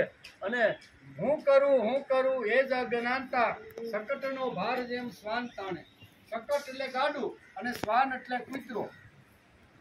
આપણે બધા ખેડૂતના દીકરા એટલે ખબર હોય કે ખેતરે આપણે ગાડું લઈને જતા હોય અને એમાં 2 શેરીના કૂતરા જો ભેગા થઈ જાય અને એક શેરીના કૂતરાને જો ભીં પડી જાય ને તો પૂંછડી નીચે રાખી અને પોતાનો બચાવ કરવા માટે આવે. ક્યાં આવે? ગાડા હેઠે આવે. ઓલા 4-5 કૂતરા એની શેરીના આજુબાજુ એ કે આને તો બરોબર આઝાદ લઈ લેવાનો છે, પણ પોતાનો જીવ બચાવવા માટે એ ગાડાની હેઠે આવી રીતનો આવી જાય. ગાડાની હેઠે આવે એટલે એ કૂતરાને એમ લાગે કે આ મંજી બાપાના જે ગાડું હાયલું જાય છે ને એનો ભાર તો હું જ ઉપાડું છું. અરે ભાઈ તું બીતો પૂંછડી તો નીચે નાખીને તો ગભરાતો આવ્યો છો, પણ એને એમ થાય છે કે આ ગાડાનો ભાર, શકટનો ભાર જેમ શ્વાન તાણે. શ્વાન એટલે કૂતરો, શકટ એટલે ગાડું, અને ભાર એટલે એની ઉપર જે કાંઈ વસ્તુ ગાડામાં મૂકેલી છે એ કૂતરો એમ સમજે છે કે ગાડાનો ભાર હું જ ઉપાડું છું. એમ અહીંયા જે બદ્ધ અને મુક્તની સ્કંદ અને 11મા અધ્યાયનો વિચાર હાલે. એમાં 10મા અધ્યાયના પૂરું થતા ઉદ્ધવે ભગવાનને પ્રશ્ન પૂછેલો છે અને એ ભગવાન એને જે જવાબ આપે છે એ 11મા અધ્યાયમાં વેદવ્યાસે અહીંયા એ લખેલું છે. પ્રશ્ન કયો હતો કે બદ્ધ અને મુક્ત આ 2 અલગ અલગ જીવ જગતમાં કેવી રીતના રહેશે, ખાય છે, પીવે છે, એની ઓળખાણ કેવી રીતે થઈ શકે? બદ્ધ કેવી રીતનું જીવન જીવે છે અને મુક્તનું જીવન કેવી રીતનું હોય છે, આ તમે મને સમજાવો. આવો પ્રશ્ન ઉદ્ધવનો 10મા અધ્યાયમાં આપણે એ પ્રશ્ન પૂછ્યો હતો. એના જવાબમાં ભગવાન અત્યારે બદ્ધ અને મુક્તની વાતો કરતા રહેલા છે. એમાં સરસ મજાનો વિરક્ત માણસ કેવો હોય તો વિરક્ત માણસ જે કાંઈ એને પ્રાપ્ત થાય છે, પછી બુદ્ધિ પ્રાપ્ત થાય, વિત્ત પ્રાપ્ત થાય, શક્તિ પ્રાપ્ત થાય, જે કાંઈ ભૌતિક અને આધ્યાત્મિક જે કાંઈ શક્તિઓ જે એને પ્રાપ્ત થાય છે ને, એ પ્રાપ્ત થતી રહેલી શક્તિ મને ભગવાને જ આપી છે, આવી સમજણ જેની છે એ માણસ મુક્ત છે. અને બધી મળેલી શક્તિ, મળેલો વૈભવ એ મારી મહેનત, મારો પુરુષાર્થ, મારી અક્કલ, મારી હોશિયારીથી મેં ઊભું કર્યું છે, આવું જે સમજે છે તેને બદ્ધ કહેવામાં આવે છે. ભગવાને બહુ સ્પષ્ટ રીતે ઉદ્ધવને આ વાત સમજાવી દીધી સરળ ભાષામાં કે બદ્ધ અને મુક્ત કોણ? તો કે બદ્ધ એટલે આ અને મુક્ત એટલે કોણ? મને જે કાંઈ મળતું રહેલું છે તે ભગવાનની કૃપાથી મળતું રહેલું છે. જે અંદર આવીને શક્તિ કરે છે તેથી તો હું બધું કમાવા જાઉં છું, બોલું છું, ધંધો વ્યવહાર બધા નોકરી જે કાંઈ કરું છું ને, કે અંદર કોઈ શક્તિ આવી રીતની કરતી રહેલી છે. એ અહીંયા મુક્તની આવી રીતની ભાષા છે અથવા મુક્તિનો આવો વ્યવહાર છે. એનું ખાવું, પીવું, બોલવું બધું જ ભગવાનની કૃપાથી થતું રહેલું છે. એ એની સમજણ છે. એવો વિચાર અહીંયા ભાગવતકારે લખ્યો ને ભગવાન બહુ સ્પષ્ટ રીતે ઉદ્ધવે પ્રશ્ન પૂછ્યો હતો, બદ્ધ અને મુક્તનું જીવન કેવું હોય છે તે તમે સમજાવો. એનો વિચાર અત્યારે આપણે ચાલે છે.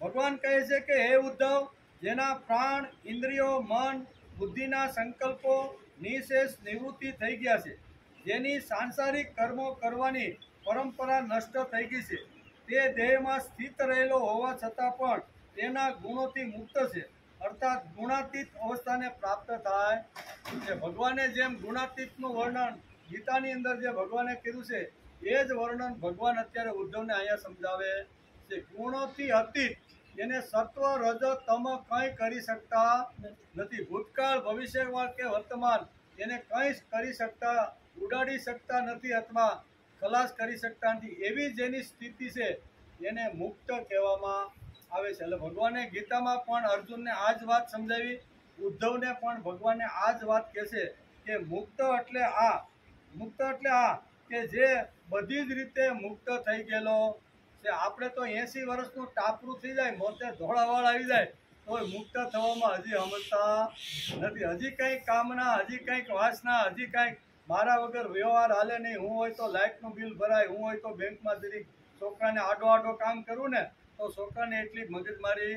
હજી આપણે 70 વર્ષ, 75 વર્ષ પછી ઘણીવાર આ બધું માથે લઈને ફરતા હોય છે. એના માટે ભાગવતકાર વેદવ્યાસે અહીંયા મુક્ત અને બદ્ધની બે અલગ અલગ વ્યાખ્યાઓ સમજાવી છે કે ધોળું ટાપરું થાય એટલે તો માણસે વિચાર કરી લેવો જોઈએ કે ભાઈ હવે મારે મુક્ત થઈ અને સાંસારિક બધો જ વ્યવહાર છે એ મારા પુત્રના હાથની અંદર લગામ સોંપી અને મારે નિવૃત્ત માર્ગ થઈ અને જ્યાં જવાનું છે એની જ મારે તૈયારી કરવાની છે. આવું જે કરતો હોય, સંસારમાં સરસો રહે મન મારી પાસ, સંસારમાં લેપાય નહીં તે જાણ મારો દાસ. આવી જેની સ્થિતિ થઈ ગઈ છે, સંસારમાં રહેશે, ઘરમાં રહેશે, ખાવા પીવાનું સાથે છે, પણ એના મનની અંદર આવી એક નિવૃત્તિનો જે વિચાર આવી ગયો છે, જે કાંઈ હું કરું છું એ ભગવાનની કૃપાથી થતું રહેલું છે. એટલે હવે મારે છોકરાઓને નડવા માટે દુકાને કે ઓફિસે કે એની ત્યાં મારે જવાનું નથી. હું અને મારો ભગવાન આવી રીતનો જેનો વ્યવહાર છે ને એ મુક્ત છે. અને જે 80 વર્ષ થઈ જાય પણ છતાંય પોતાનો વ્યવહાર, પોતાનો સંસાર, પોતાનો જે ભાર છે ને એ જે છોડવાનો પ્રયત્ન જે કરતો નથી તે બંધાઈ ગયેલો. બહુ સરળ ભાષામાં કહેવું હોય તો આ શબ્દો વાપરી શકાય. તે તત્વજ્ઞ મુક્ત પુરુષના શરીરને ચાહે હિંસક લોકો પીડા પહોંચાડે અથવા ક્યારેક કોઈ ભલે તેની દેવયોગે પૂજા કરે, તે ન તો કોઈના સતાવવાથી દુઃખી થાય છે કે ન પૂજા કરવાથી સુખી થાય. આ બધાનું જીવન છે. કેવું? મુક્તનું જીવન કેવું? તો એને કોઈ દુઃખી કરવા માટે જો પ્રયત્ન કરે તો પણ દુઃખ એને લાગતું નથી, અને કોઈ એની પૂજા કરે તો એને પણ આનંદ થતો નથી. એટલે કે સુખ દુઃખ ની અંદર જે સમ છે ને, આવો જે યોગી છે એને અહીંયા એવો એટલે કે એને બદ્ધ સમજતા નથી અને એને મુક્ત સમજે છે. મુનિ નિંદા કરનાર તેની સ્તુતિ કરનારને પ્રિય અપ્રિય કશું ન કહે, સર્વત્ર સમદ્રષ્ટિ રાખીને એક પરમાત્માની જ ભાવના રાખે છે. જો કોઈ ગુણ દોષની ચર્ચા કરે તો તેનાથી દૂર ખસી જાય કે આ જે મુક્ત થયેલો જે જીવ છે એનું વર્ણન કરતા ભગવાન અત્યારે ઉદ્ધવને સમજાવે છે કે હે ઉદ્ધવ, એ નિંદા સ્તુતિથી પર થઈ ગયેલો હોય છે. કોઈ એની નિંદા કરે, કોઈ એને દુઃખી કરે તો પણ એના મન ઉપર અસર થતી નથી. કોઈ કે ના ના, વાહ, તમે બહુ સરસ કામ કરો છો, અમે તમારી પૂજા કરીએ છીએ, તમારું વર્ણન કરીએ, તો પણ એને આનંદ થતો નથી. એટલે ભગવાને પણ ગીતામાં અર્જુનને આ જ વાત સમજાવી છે. એ જ બેઠી વાત અત્યારે ભગવાન ઉદ્ધવને અહીં સમજાવી રહ્યા છે. અર્જુનને ભગવાને આ જ કીધું કે સુખ દુઃખે સમે કૃત્વા લાભા લાભો જયા જયો તત્તો યુદ્ધાય યુજસ્વ નૈવમ પાપમ વાપ્યસી.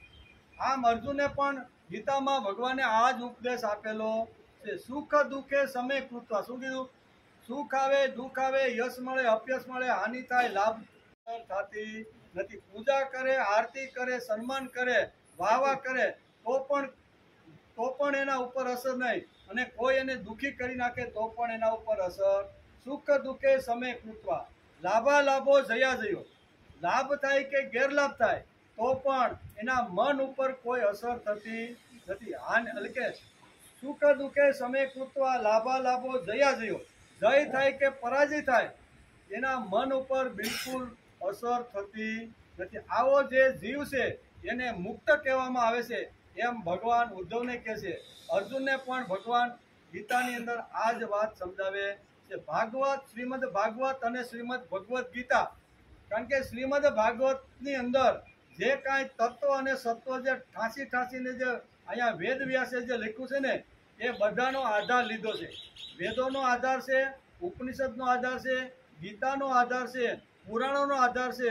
પછી આવી રીતના જે ગ્રંથો જે બધા છે ને, એ બધા ગ્રંથોનો આધાર લઈ અને અહીંયા 18,000 શ્લોકનું નિર્માણ કરેલું છે. એટલે કેટલી અગવડ. ખાલી ગીતા ઉપર બોલવું હોય, ઉપનિષદ ઉપર બોલવું હોય, કે ખાલી પુરાણ ઉપર બોલવું હોય તો બોલી શકાય, પણ બધી જ વાત મિક્સ કરીને કોઈ એક ગ્રંથમાં જો કોઈને કહેવાની હોય તો બધું જ પ્રકારનું વિવરણ કરવું પડે. જેવો માણસ, જેવી રીતની વ્યક્તિ, જેવી રીતની સામે આવે એની પ્રમાણે એને જે ભણેલ ગણેલ હોય, વિદ્વાન હોય, પંડિતો હોય, તો એની સામે વેદોના જે આવી રીતના જે સિદ્ધાંતો છે એ સિદ્ધાંતો એને એવી રીતના સમજાવવાના. પણ એ સિદ્ધાંતો જ્યારે અભણ માણસને સમજાવવાના હોય ત્યારે વેદોનો સરળ અર્થ કરીને પણ એને સમજાવવો પડે. એટલે આ ભાગવત કેટલું આવી રીતનું સરળ અહીંયા બનાવ્યું છે કે બધા જ વિચારો ભાગવતની અંદર સંગ્રહિત કરીને વેદવ્યાસે આવી રીતના 12 સ્કંદ અને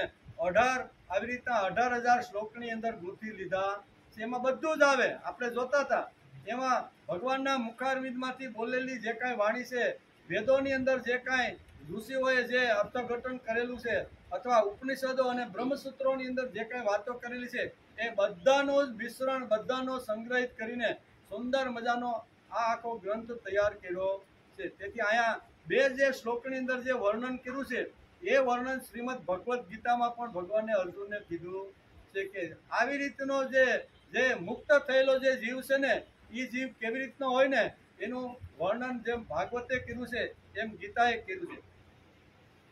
હે ઉદ્ધવ, આ પ્રમાણે મુનિ પોતાના આત્મામાં જ મગ્ન રહે. આ રીતે પ્રકૃતિમાં સ્થિત રહીને પણ તે કોઈને માટે પણ પ્રિય અપ્રિય કશી જ વાત ન કરે, ન કહે અને ન ચિંતન પણ કરે, અને જડવત જાણે કોઈ મૂર્ખ હોય તે પ્રમાણે વિચરણ કરતો રહે છે. કોકને લાગે તો આ તો જડવત છે, આ તો અક્કલ વગીનો છે, એવું ઘણીવાર આવી રીતના આ જે મુક્ત થયેલો જે જીવ છે એના પ્રત્યે ઘણા લોકોને આવી રીતનું ઘણું લાગતું હોય છે.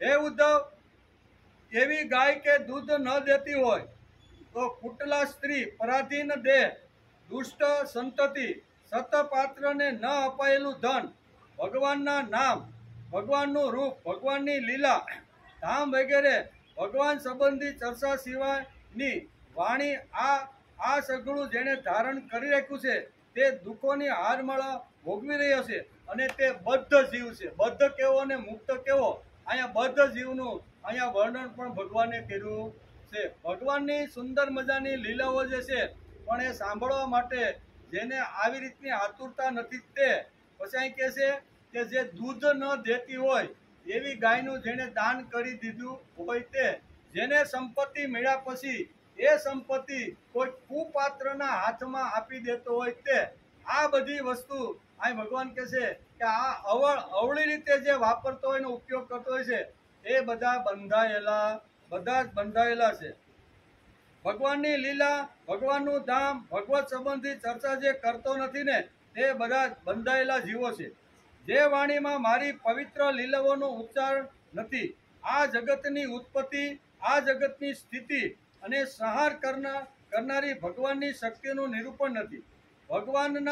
ભગવાનના અન્ય લીલા અવતારોનું, તેમના પવિત્ર ગુણોનું, યશોગાનનું વર્ણન નથી. તે વાણી વાંજણી વાણી છે. કેવી કે જે વાણીની અંદર ભગવાને આવી રીતની ભગવાનની જે લીલાઓનું વર્ણન જ્યાં ન થતું હોય, એ વાણી ગમે તેટલી સારી હોય, ગમે તેટલી મીઠી હોય, પણ એ વાણી વાંજણી છે. એટલે ભગવાનની લીલાઓનું વર્ણનનું મહત્વ ભગવાન પોતે જ પોતાના મુખથી ઉદ્ધવને સમજાવી રહ્યા છે. ભગવાન કહે છે કે હે ઉદ્ધવ, કે જે વાણીમાં મારી પવિત્ર લીલાઓનું જે આચરણ અથવા વિચરણ કરતો, મેં આટલી આ ધરતી ઉપર સુંદર મજાની જે લીલાઓ 11 વર્ષ ને 52 દિવસ ઉપર ધરતીમાં રહી ગોકુળ વૃંદાવનમાં રહીને જે લીલાઓ કરી છે એ લીલાઓનું જે વર્ણન કરતો નથી. ગોકુળ છોડી અને જ્યારે અલગ અલગ વિસ્તારમાં રહેવાનું થયું અને અંતે મારો દેહ વિલીન કરીને મારે જવાનું થયું, ત્યાં સુધીના 125 વર્ષની અંદર મેં જે કાંઈ નાની મોટી જે લીલાઓ કરી છે એ લીલાઓનું જે સ્મરણ કરતો નથી, એ લીલાઓનું જે ગાન કરતો નથી, એ લીલાઓનું આવી રીતનું સમાજના અંતિમ માણસ સુધી પહોંચાડવાનો જે પ્રયત્ન કરતો નથી. એ ગમે તેટલી ફાલી ફૂલી એની વાણી હશે, ગમે એટલી મીઠી વાણી હશે, આ બધી વાંજણી વાણી છે. કોણ કહે છે?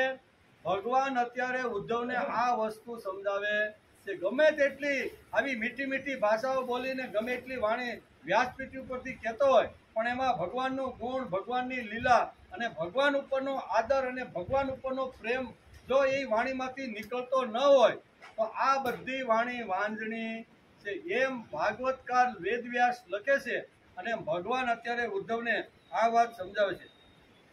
જે વાણીમાં મારી પવિત્ર લીલાઓનું ઉચ્ચારણ નથી, આ જગતની ઉત્પત્તિ, સ્થિતિ અને સંહાર કરનારી ભગવાનની શક્તિઓનું નિરૂપણ નથી.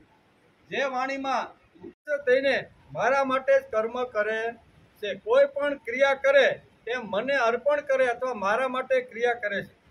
શ્રદ્ધાળુ મનુષ્યો મારી જે લીલાઓને પવિત્ર કરનારી, કલ્યાણ કરનારી કથાઓ છે તેનું શ્રવણ કરે, તેનું ગાન કરે, તેનું કીર્તન કરે, સ્મરણ કરે અને મારા અવતારો રામનવમી અને કૃષ્ણાષ્ટમી વગેરે લીલાઓનું વારંવાર સ્મરણ કરે, તેને તારે મુક્ત સમજવો જોઈએ. એમ ભગવાન પોતાના જ મુખમાંથી પોતે જ આવી રીતનું વર્ણન ઉદ્ધવને કરી રહ્યા છે. બે વાતો અહીંયા સમજાવી છે.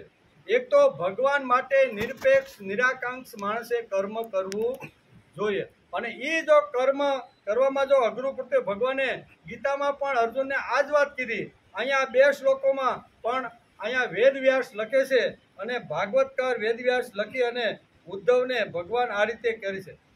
યજ્ઞનિષોધારયિતુમ મનો બ્રહ્મણ નિશ્ચલ મયી સર્વાણિ કર્માણિ નિરપેક્ષ સમાચર શ્રદ્ધાલુર્મે કથા શૃણ્મુ સુભદ્રા લોક પાવની ગાયનનું સ્મરણ કર્મ જન્મયાભિયતમુ.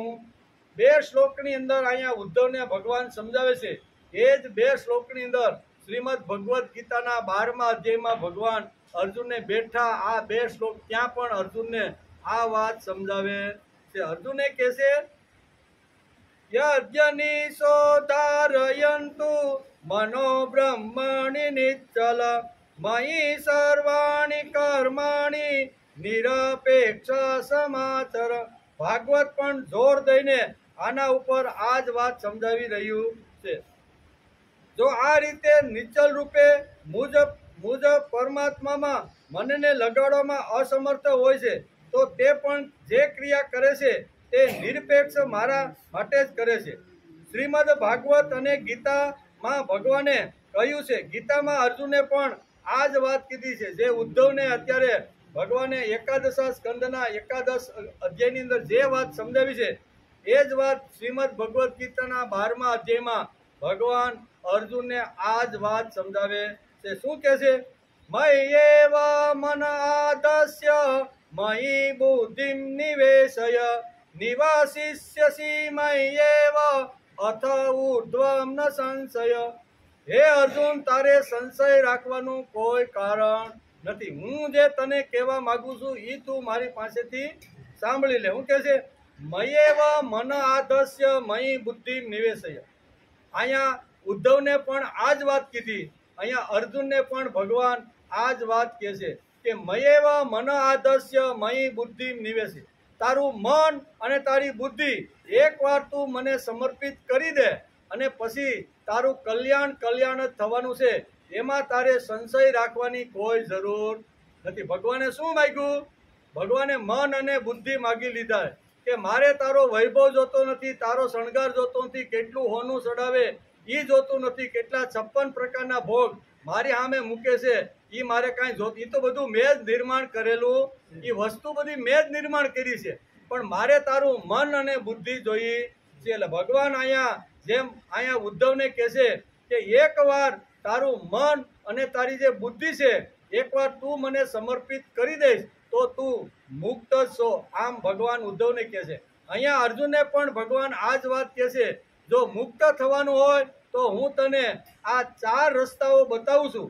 એમાં પ્રથમ રસ્તો આ છે કે મય્યેવ મન આદસ્ય મયી બુદ્ધિ નિવેશય નિવસિષ્યસી. એટલે કે તારે કોઈ પ્રકારનો સંશય રાખવાની જરૂર. એકવાર તારું મન મને અર્પણ કરી દે, એકવાર તારી જે બુદ્ધિ છે એ મારા ચરણની અંદર મૂકી દે અને પછી તું જે કામ કરીશ ને એ બધું જ તું આવી રીતનું બધું જ મુક્ત થઈને કરીશ. એમ કે પહેલા રસ્તામાં ભગવાન મન અને બુદ્ધિ માગે છે. બુદ્ધિ એટલે નિર્ણય અને બુદ્ધિ આપવી એટલે નિર્ણય કરતા તેજ છે. ભગવાનને બુદ્ધિ આપવાનું એટલે શું આપવાનું? ભગવાનને મન આપવાનું એટલે શું આપવાનું? તો કે ભગવાનને બુદ્ધિ આપી એટલે મારા જીવનમાં જે કાંઈ નિર્ણય કરે છે ને એ ભગવાન કરતો રહેલો છે. અહીંયા જે મુક્ત થયેલો જે જીવ છે એની સ્થિતિ અહીંયા સુધી ભગવાને વર્ણવી છે. બુદ્ધિ આપી એટલે નિર્ણય કરતા તે છે, હું નહીં. આ સ્થિતિ લાવી માણસે સંકલ્પ અને નિર્ણય કરનાર મન અને બુદ્ધિને શાંત કરવા. આમ ભગવાનના ચરણની અંદર આ મન અને બુદ્ધિ સમર્પિત કરીને મન બુદ્ધિને માણસે શાંત કરી દેવા જોઈએ. આપણું મન આપણું જીવન કોઈને માટે હોવું જોઈએ. સંસારમાં પત્ની પુત્ર માટે આપણું જીવન 50 વર્ષ સુધી હતું. કેટલું? 50 વર્ષ 25 વર્ષ સુધી મેં વિદ્યા અભ્યાસ ધંધો ભણવાનું કે બ્રહ્મચર્ય શ્રમ પાળીને જે કાંઈ જ્ઞાન પ્રાપ્ત કરવાનું હતું ને એ બ્રહ્મચર્યાશ્રમની અંદર મેં સંપૂર્ણ રીતે 25 વર્ષ સુધી કોઈ પ્રકારનો વેપાર ધંધો નોકરી કર્યા વગર મેં ખાલી જ્ઞાન અને વિદ્યા પ્રાપ્ત કર્યું છે. જે ફેકલ્ટીમાં મારે જવું છે એમાં મન મૂકીને બધું જ મેં વિદ્યા ગ્રહણ કરી છે. અને હવે હું સંસારી બન્યો છું. 26 વર્ષ પછી બાપા કાન પકડાવી અને જે આપણે સંસારમાં જે જોડી દે છે અને સંસારમાં 25 વર્ષ સુધી મન મૂકીને મેં ધંધો નોકરી જે કાંઈ કર્યું છે એ બધું જ કર્યું છે. કોના માટે? બાળકો માટે, પત્ની માટે, મારા વૃદ્ધ મા બાપ છે એને પણ મારે સંભાળવા જોઈએ. એના માટે ઘરની બહાર નીકળીને મારે ધંધો વ્યાપાર નોકરી કે કંઈ પણ કરવું જોઈએ. તેથી મન ન મૂકીને 25 વર્ષ સુધી મેં આ કામ કર્યું છે. આમ કરતાં કરતાં મારી ઉંમર અત્યારે 50 વર્ષની થઈ ગઈ છે. અત્યાર સુધી હું કુટુંબ માટે જીવો, પત્ની માટે જીવો, બાળકો માટે જીવો, વ્યવહાર માટે જીવો, સમાજ માટે થોડું નાનું મોટું કામ કરીને અત્યાર સુધી હું જીવતો હતો એના માટે જીવતો હતો. એટલે ત્યારબાદ એક વખત એવો આવે કે બાળકો મોટા થતા તેમને મા બાપની જરૂર રહે નહીં. એક સમય આપણા ઘરની અંદર આપણે રહેતા હોય તો હવે આપણા દીકરા પણ 25-30 વર્ષના થઈ ગયા હોય છે, તેથી ઘરમાં આપણી જરૂર રહેતી નથી. ત્યારબાદ એક વખત એવો આવે કે બાળકો મોટા થતા તેમને મા બાપની જરૂર ન રહે. આ સ્થિતિમાં આવતા પાટો બદલવાની તૈયારી માણસે કરી રાખવી. હવે દીકરાઓ અથવા પોત્રો છે એ ધંધા અને વ્યવહારમાં મારા કરતાં ઘણું સરસ રીતે કમાઈ શકે છે, આ બાપને લાગવું જોઈએ. તેથી ઘરનો વ્યવહારનો જે કાંઈ મોટા ભાગનો જે ભાર છે એ એના હાથની અંદર સોંપી અને જીવનનો પાટો બદલાવવાનો માણસે પ્રયત્ન કરવો જોઈએ. આજ સુધી જીવાશો કેટલું ને કેવું, કેટલી કમાણી કરી કેટલું છે દેવું, કાઢી સરવૈયું કોઈ સંતને બતાવજો, આ જિંદગીના ચોપડામાં સરવાળો માંડજો. બરોબર, આજ સુધી આપણે કેટલું જીવા કેટલું કમાવ્યા એનો વિચાર 50 વર્ષની ઉંમર વટી જાય પછી શાંતિથી બેસીને માણસે વિચાર કરવો જોઈએ કે અત્યાર સુધી હું કેટલું કામ્યો, કેટલું ગુમાવ્યું, કેટલું પ્રાપ્ત કર્યું, આ બધો જે વિચાર કરવાનો કરી અને પછી હળવે હળવે પુત્રને બધો જ ભાર સોંપી અને જીવનનો પાટો બદલાવવો જોઈએ. અને જીવનનો પાટો બદલે એને જ વાનપ્રસ્થાશ્રમ કહેવાય. એનો વિચાર આપણે 2-3 દિવસ પહેલા ખૂબ સરસ રીતે સમજવાનો પ્રયત્ન કર્યો હતો. જો પાટો નહીં બદલાય તો આપણે પ્રભુના બનવા માટેની તક ગુમાવશું. આપણે જો પાટો નહીં બદલાવીએ અને આપણે છોકરાઓને નેડે રાખશું, નહીં જરૂર હોય અહીંયા શિખામણ આપ્યું ને આમ કરે ને તેમ કરે, એટલે પછી શું થાય? પછી માણસ વધી પડે, અને વધી પડે એટલે એમ થાય કે આના કરતાં ટકટકાટી કરે છે, ભલે વૃદ્ધાશ્રમની અંદર 10,000 રૂપિયા મહિને આપવા પડે, પણ આ ડોહા ડોહીને આપણે અહીંયા મૂકી આવી. થાય કે ન થાય? આવું થતું રહેલું છે. તેથી ધીમે ધીમે જીવનનો પાટો માણસે બદલી અને માણસે પ્રભુ તરફ વળવાનો પ્રયત્ન કરવો જોઈએ. જો પાટો નહીં બદલાય તો આપણી સ્થિતિ ખૂબ જ ખરાબ થશે. જે વૃદ્ધાશ્રમો ખુલે છે એનું કારણ શું છે કે આપણી ટકટકાટી વધી ગઈ. અમે 4 વાગે ઉઠતા ને આટલી મહેનત કરતા ને આમ કરતા. હવે આ વિજ્ઞાનનો જમાનો આવી ગયો છે. તમે જે 24 કલાક કામ જે કરતા હતા એ 10 મિનિટમાં થઈ જાય એવું કામ આવી ગયું કે નહીં? 24 કલાક સુધી માણસ મહેનત કરે ત્યારે ખેતરમાં જે કાંઈ કામ થતું હતું એ 10 મિનિટમાં યંત્ર આપણું કામ પતાવીએ કે નહીં? તો બાકીનો સમય વધ્યો કે ન વધ્યો? પણ આપણી ટકટકાટી તો ચાલુ જ હોય. અમે આટલા વાગે ઉઠતા હતા, તું આટલા વાગે ઉઠે છો, બરોબર ને? અમે આટલા ગોળીમાં આવી રીતનું ગોરાડું નાખીને સાજ ફેરવતા હતા, ને તું હજી હુતી છો, ને ફળિયું વળાઈ જાય, ખાઈ પીને બધાને ગાડામાં હું બેન ખેતરે કામે. હવે આ બધું કદાચ હાવું હોવું ને સંભળાવી રાખ્યો તો શું થાય? તો સંસાર હાલે ખરો? તેથી ભાગવત કહે છે હવે આ ઉંમરે માણસે પાટો બદલાવી નાખવો જોઈએ. આમ ભાગવતકાર વેદવ્યાસ લખે છે કે સમર્પણાત્મક જીવન રાખો, સમર્પણાત્મક ક્રિયા રાખો. આ જ રીતે ધીમે ધીમે આગળ માણસે વધવું જોઈએ. આવો આગળ વધવાનો જે પ્રયત્ન કરે છે એને તારે મુક્ત જ સમજવો. મુક્ત એટલે કોણ? મુક્ત એટલે બીજું કાંઈ પરિવર્તન કરવાનું નથી, પણ માણસની વૃત્તિ બદલાવાની છે, જીવન બદલાવાનું છે, જીવનનો પાટો બદલાવાનો છે. આ જો કરતો છે તો એ ભલે 100 વર્ષનો હશે ને તો એ જીવ મુક્ત છે, એમ ભગવાન ઉદ્ધવને સમજાવે છે. તેથી ભાગવત અને ગીતા એક જ વાત સમજાવે છે કે મયેવ મન આધસ્ય મયી બુદ્ધિ નિવેદ.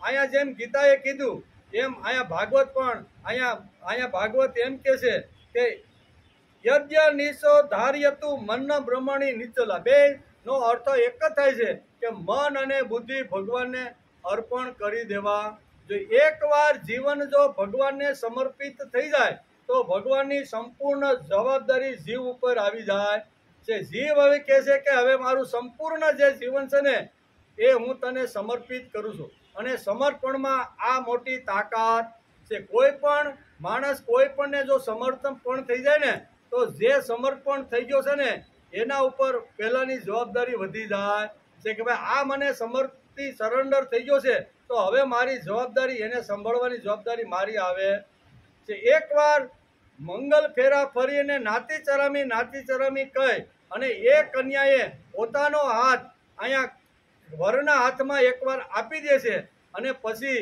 આ સ્ત્રી એકદમ મુક્ત અને આવી રીતની બેફિકર થઈ. કારણ કે હવે મેં જેને હાથ સોંપ્યો છે ને એ મને હવે સંભાળવાનો છે. એટલે એકવાર સમર્પણમાં કેટલી તાકાત છે. બાપનું ઘર છોડીને આ જે કન્યા છે એ આવી રીતની સમર્પણ થઈ જાય તો સમર્પણ થયા પછી પતિની કેટલી મોટી જવાબદારી આવે છે. એ વ્યવહારમાં આપણે ઘણીવાર જોતા હોઈએ. વ્યવહારમાં આપણે કોઈ માનો કે અહીંથી આપણે અમદાવાદ જવાનું હોય અને રેલવે સ્ટેશનની અંદર આપણી ટિકિટ બુક કરાવેલી હોય અને ટ્રેન આવવાના અડધો કલાક પહેલાં આપણે ત્યાં પહોંચી જઈએ અને 2-4 થેલા ને બધું જ હોય, પત્ની હોય, બાળકો હોય, થેલા બધું હોય અને આપણે એ ડબ્બાની પાસે શાંતિથી આપણા થેલા બધા લઈ અને આપણે પહોંચી ગયા હોય. બેન તો નીચેથી શાંતિથી એક નાનું એવું પાકીટ ખંભામાં હોય અને ચારે બાજુ એડવર્ટાઇઝ જોતી જોતી નીચેથી ઉપર આવે. ઓલો ભાઈ એક આ ખંભામાં થયેલો, એક આ ખંભામાં, બે હાથમાં, બરોબર ને? ફૂકામાં થયું ભાઈ આ કે જેણે સમર્પિત જીવન કરી દીધું છે એનો ભાર ઉપાડવાની જવાબદારી એના ઉપર મેં મૂકી દીધી. ભાર બધો કોને ઉપાડવાનો? એને. ઈ તો આમે સરસ મજાની એડવર્ટાઈઝના બોર્ડ હોય ને, ઈ કોઈ ભાઈ કે બેન દોડો દોડો, ઈ કે આ ટ્રેન આવી જશે ને તમને જગ્યા નહીં મળે તો, ઈ કે જગ્યા નહીં મળે ને તો આગળ ગયા છે, એક જ જગ્યા મળશે ને તો ઈ ઊભા થઈ જાય અને મને બેહાડી. સમર્પણમાં આ તાકાત છે. એકવાર જો માણસ સમર્પિત થઈ જાય, એમ જીવ એકવાર ભગવાનને જો સમર્પિત થઈ જાય ને તો ભગવાનની જવાબદારી બધા ભક્તો ઉપર આવી જાય.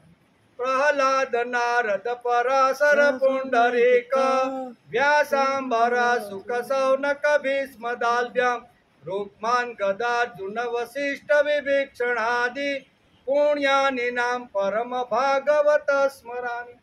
આ બધા ભાગવતો છે. ઈ ભાગવતો ની જવાબદારી ભગવાને પોતે ઉપાડી લીધી છે. ગમે તેટલા ઊંચા પહાડ ઉપરથી ફેંકે, ગમે એટલા જળાશયમાં પથરા બાંધીને આવી રીતના દાટી છે, ગમે તેટલી અગ્નિનો આવી રીતનો મોટો ઢગલો કરીને એમાં બાળવાનો પ્રયત્ન કરે, પણ ભગવાન કહે છે પ્રહલાદને શું કહેવાય, પ્રહલાદને જીવાડવાની જવાબદારી મારી ઉપર છે. પ્રહલાદે રામનું નામ લઈ અને એનું કવચ એણે પહેરી લીધું છે.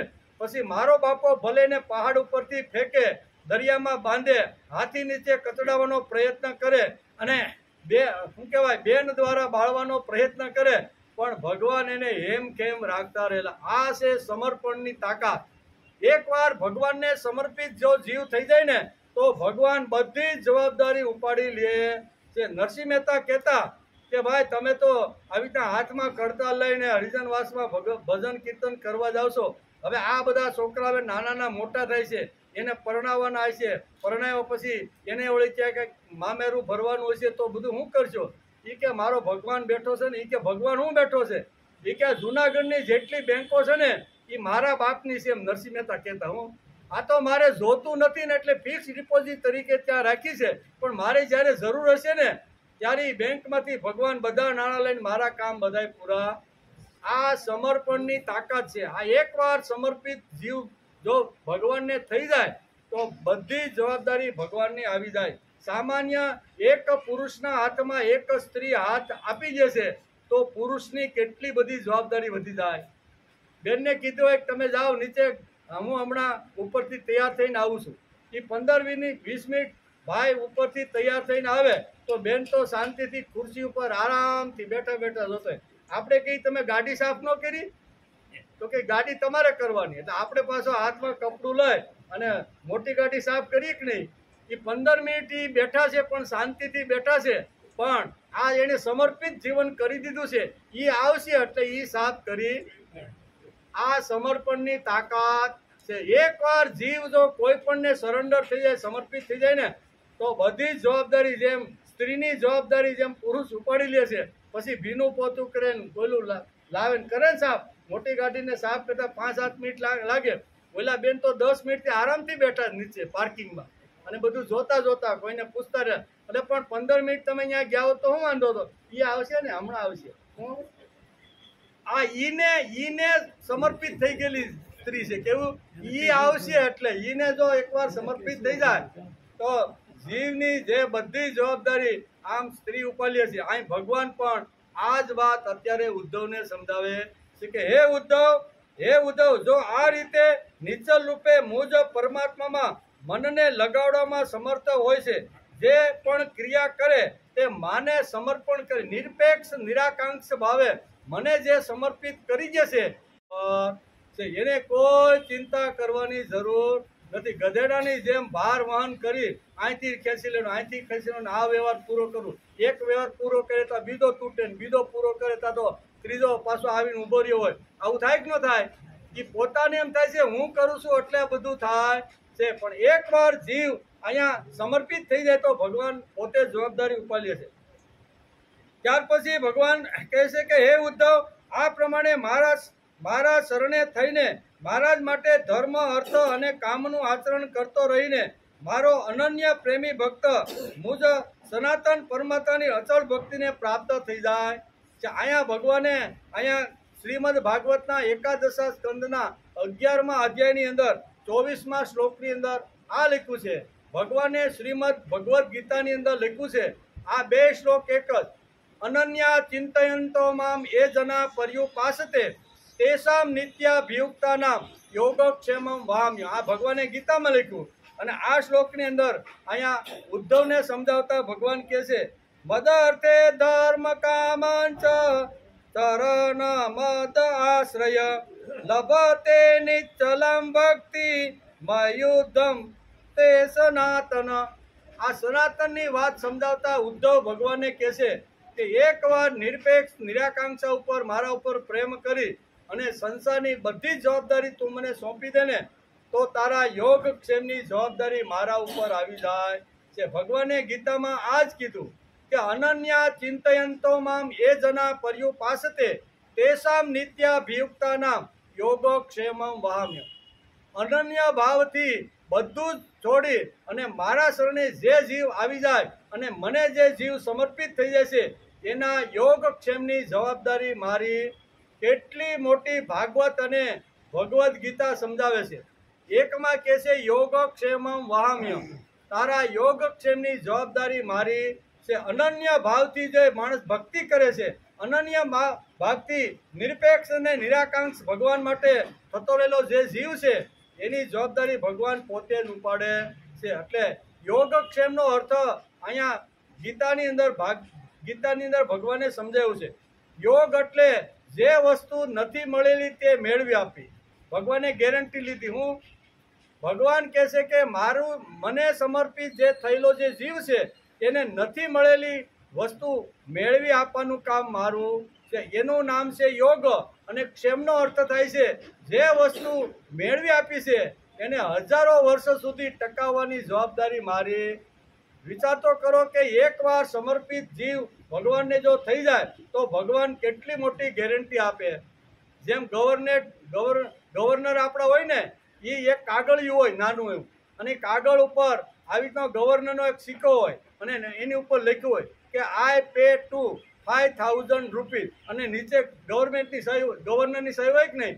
હવે આ કાગળિયું તમે ગમે ત્યાં લઈને જાઓ અને ગવર્મેન્ટની સહી સિક્કાવાળું હોય તો 500 રૂપિયાનો વ્યવહાર કરી શકો કે નહીં।